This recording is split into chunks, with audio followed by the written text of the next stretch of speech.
Hello everyone, welcome to our YouTube channel.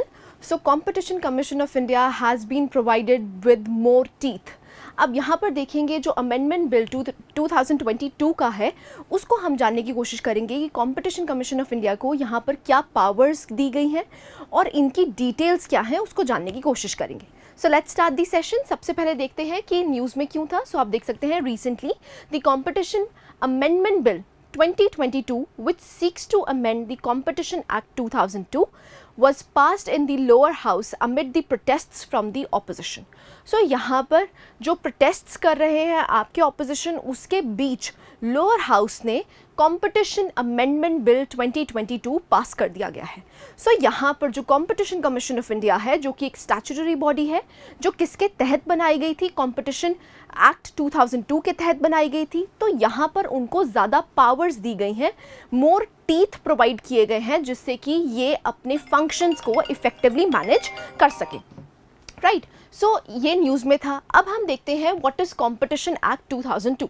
सो अगर हम यहाँ पर कॉम्पिटिशन एक्ट की बात करते हैं तो ये रेगुलेट क्या करता है, competition in the Indian market and prohibits anti-competitive practices such as cartels, abuse of dominant market position and mergers and acquisitions that may have an adverse effect on the competition. So अगर आपके competition environment को disturb किया जा रहा है या फिर यहाँ पर dominant players enter कर जाते हैं जिसकी वजह से न्यू एंट्रेंट्स मार्केट में नहीं आ पाते हैं, उसी की वजह से ये कॉम्पिटिशन कमीशन ऑफ इंडिया एक रेगुलेटरी बॉडी बनाई गई थी जो कि एक्चुअली में जो भी अनफेयर ट्रेड प्रैक्टिसेस हैं, एंटी कॉम्पिटिटिव प्रैक्टिसेस हैं, उसको यहाँ पर बैन करने की बात की गई है. राइट. सो रेगुलेटरी बॉडी यहाँ पर कौन सी है, दैट इज CCI. अब अगर हम CCI के बारे में बात करते हैं तो ये एक स्टैट्यूटरी बॉडी है जो कि रिस्पॉन्सिबल है for the implementation and enforcing of the act. So आप देख सकते हैं ये जो कॉम्पिटिशन एपेलेट ट्रिब्यूनल है, it is a statutory body created in accordance with the Competition Act 2002 to hear and regulate on appeals against any rules made, decisions made or orders made by Competition Commission of India. So competition commission of India जो भी rules and regulations यहाँ पर देता है, अपने orders देता है, उसको आप एपेलेट ट्रिब्यूनल में लेके जा सकते हैं. सो यहाँ पर आप देख सकते हैं that is competition appellate tribunal. Right. So आप उन ऑर्डर्स के अगेंस्ट अपील कर सकते हैं. So the government replace the competition appellate tribunal with NCLAT जिसके बारे में हम प्रायर वीडियोज़ में भी पढ़ चुके हैं. सो अगर हम NCLAT की बात करते हैं that is national company law appellate tribunal. So अगर कोई CCI ने आपको यहाँ पर डिसीजन सुनाया है और आप उस डिसीजन से ना खुश हैं तो आप यहाँ पर अपील कर सकते हैं. कहाँ पर, NCLAT में, that is national company law appellate tribunal जो कि 2017 में बनाई गई थी just to reduce the burden on the supreme court and the high courts.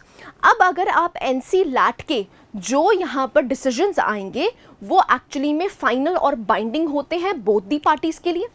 लेकिन अगर आप इससे ना खुश हैं तो अगेन आप यहाँ पर अपील कहाँ पर कर सकते हैं, that is in the Supreme court.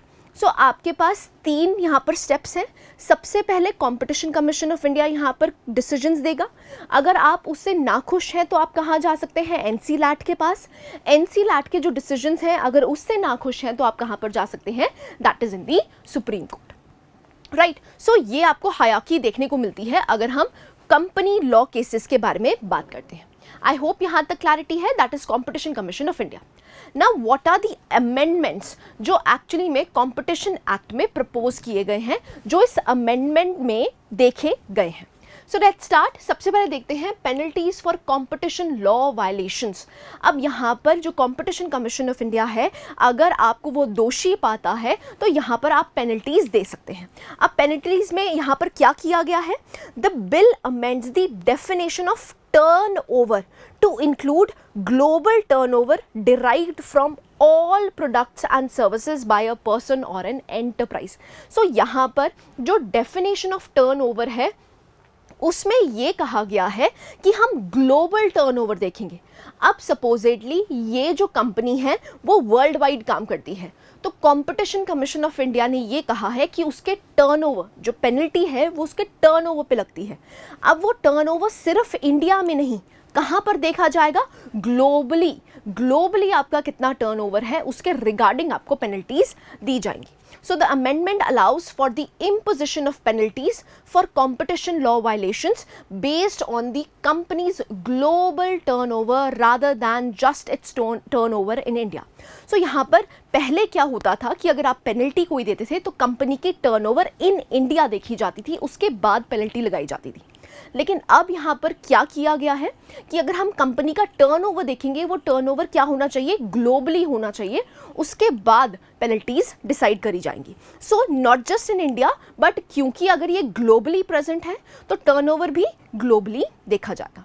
अब नेक्स्ट क्वेश्चन उठता है टर्नओवर क्या होता है. सो आप देख सकते हैं turnover the company indicates the total revenue earned of the business in an accounting duration calculated quarterly, half yearly or annually.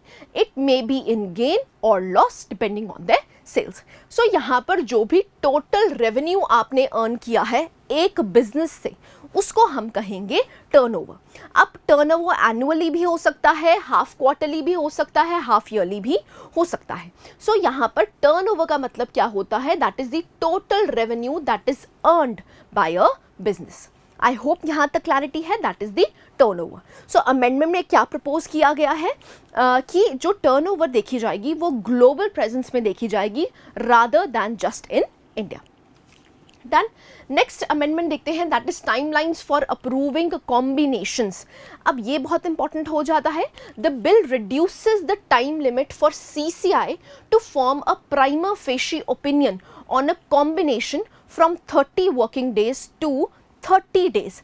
अब working days की जगह यहाँ पर ये कह दिया गया है कि आपको 30 days में यहाँ पर अपना opinion बनाना है. The change aims to speed up the process of approving mergers and acquisitions in India. अब यहाँ पर ease of doing business के लिए हमने ये किया है कि अगर दो कंपनीज मर्ज होना चाह रही हैं या एक कंपनी दूसरी कंपनी को अक्वायर करना चाहती है तो यहाँ पर CCI को अपने जो प्राइमा फैशी ओपिनियंस है वो कितने डेज में देने पड़ेंगे, 30 डेज में देने पड़ेंगे rather than 30 working days. So there is a difference, क्योंकि वर्किंग डेज कैसे कैलकुलेट होते हैं, that is Monday to Friday, Saturday Sunday छुट्टी मानी जाती है. लेकिन यहाँ पर क्या है, अब आपको 30 डेज में अपना प्राइमा फेशी ओपिनियन देना पड़ेगा अगर कोई कंपनी अक्वायर करना चाहती है किसी कंपनी को या फिर दो कंपनीज मर्ज करना चाहती है. आई होप यहाँ तक क्लैरिटी है. सो टाइमलाइन को कम किया गया है जिससे कि जल्दी डिसीजन मेकिंग हो सके. Next, review of regulations. So यहाँ पर क्या है, the bill seeks to amend the competition act 2002 to regulate mergers and acquisitions based on the value of transactions, deals with the transaction value of more than 2000 crore will require CCI's approval. अब अगर आपने कोई भी acquisition या फिर merger करनी है तो वहाँ पर आपकी वैल्यू ऑफ ट्रांजैक्शन देखी जाएगी. अगर 2000 करोड़ से ऊपर है तो यहाँ पर आपको CCI की अप्रूवल लेनी पड़ेगी.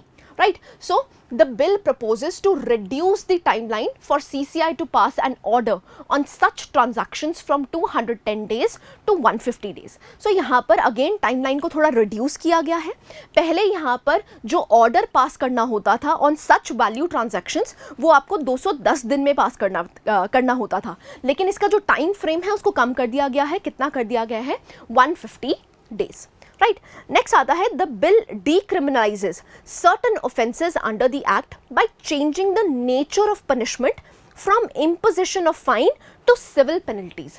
अब यहाँ पर क्या किया गया है, एक्चुअली में decriminalize करे गए हैं certain offences. अब उसकी वजह से क्या होता था कि क्योंकि rules and regulations इतने ज़्यादा strict थे कि अगर आप competition को violate करते हैं, एक unfair trade practices करते हैं, तो उसकी वजह से क्या है, आपके ऊपर क्रिमिनल चार्जेस लगाए जाते थे.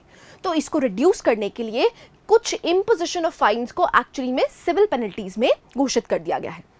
These offences include failure to comply with orders of the CCI and directions of the Director General to related to anti-competitive agreements and abuse of dominant position. So यहाँ पर एक्चुअली में क्या है कि supposedly आपको CCI ने कोई guidelines दी हैं, अगर आप इनको वायलेट करते थे या मानते नहीं थे तो आप पे क्रिमिनल चार्जेस लगते थे. तो यहाँ पर डीक्रिमिनलाइज किया गया है कुछ ऑफेंसेस को, जिससे कि हम एक कॉम्पिटिटिव वर्ल्ड में एंटर कर सकें, एफिशिएंटली उसको वर्क करवा सकें. Right, so this is the review of regulations. ऐसे ही what are the benefits of competition amendment bill की अगर बात करते हैं तो सबसे क्या है, it is promoting the ease of doing business. जैसे कि आपको पता है, अगर हम बात करते हैं कि जो टाइम पीरियड है वैल्यू ट्रांजैक्शंस के लिए या फिर प्राइमा फेशी केसेस बनाने के लिए, ओपिनियन देने के लिए कि ये जो कंपनीज हैं मर्ज हो सकती हैं, एक कंपनी दूसरी कंपनी को एक्वायर कर सकती है, उसके टाइम पीरियड्स को हमने कट शॉर्ट कर दिया है, जिसकी वजह से क्या है, हम जल्दी डिसीजंस लेना चाह रहे हैं. तो एक्चुअली में ये प्रमोट क्या करेगा, ease of doing business. Next क्या है, एनहांसिंग ट्रांसपेरेंसी. सो यहाँ पर हम डेफिनेशन ऑफ टर्नओवर को चेंज कर रहे हैं, जिसकी वजह से एक ट्रांसपेरेंसी मेंटेन कर पाएंगे हम कस्टमर्स में और जो आपकी कंपनीज हैं. तो वहाँ पर जो बैरियर आपको पहले देखने को मिलता था वो बैरियर देखने को नहीं मिलेगा, एंड अब ट्रांसपेरेंसी और अकाउंटेबिलिटी इंक्रीज होगी. So that is the significance, और we can say the benefits of the competition amendment 2022. Now this was the criteria जहाँ पर हमने देखा है कि क्या चेंजेस लाने की कोशिश की जा रही है. CCI को यहाँ पर ज़्यादा टीथ प्रोवाइड कर दिए गए हैं, जो इनका प्रोसेस था उस प्रोसेस को थोड़े कम करने की कोशिश करी है, जल्दी करने की कोशिश करी है, जिसकी वजह से हम ease of doing business in India बढ़ा सकें. सो इस पे हम एक MCQ को प्रैक्टिस कर लेते हैं. Competition law is not applicable in. अब देखिए ये वाला जो पर्टिकुलर क्वेश्चन है ये इंपॉर्टेंट बन जाता है आपके प्रीलिम्स के लिए, क्योंकि कंपटीशन कमीशन ऑफ इंडिया काफ़ी ज़्यादा न्यूज़ में रहा था.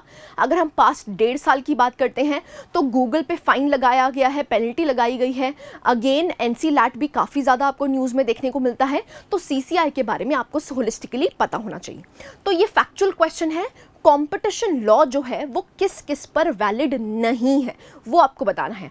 फर्स्ट है that is public finance institutions, second है फॉरेन इंस्टीट्यूशनल इन्वेस्टर्स, थर्ड है वेंचर कैपिटल फंड्स, फोर्थ है agreements related to IPRs such as trademarks, patents, copyrights etcetera.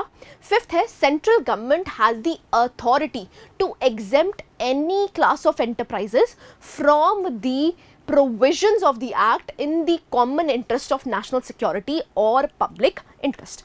So आपको बताना है कहाँ कहाँ पर जो competition law है वो applicable नहीं है.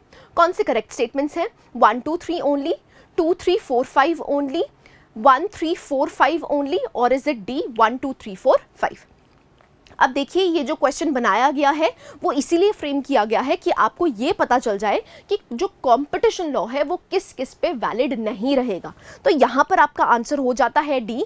सारे ही जो स्टेटमेंट्स हैं वहाँ पर आपको देखने को मिलेगा कि जो कंपटीशन लॉ है वो एप्लीकेबल नहीं है. सो आप मान लीजिए पब्लिक फाइनेंशियल इंस्टीट्यूशंस जो एग्जिस्ट करते हैं या फिर फॉरेन इंस्टीट्यूशनल इन्वेस्टर्स जो एग्जिस्ट करते हैं, वेंचर कैपिटल फंड्स जो एग्जिस्ट करते हैं, IPRs जो एग्जिस्ट करते हैं, और अगर कोई सेंट्रल गवर्नमेंट अथॉरिटी एग्जेम्प्ट करती है किसी कंपनी को कि इस पर्टिकुलर कंपनी पे कंपटीशन एक्ट लागू नहीं किया जाएगा, क्यों, क्योंकि वो इंटरेस्ट ऑफ नेशनल सिक्योरिटी और पब्लिक इंटरेस्ट में है, इसीलिए हम इसको एग्जेम्प्ट करते हैं.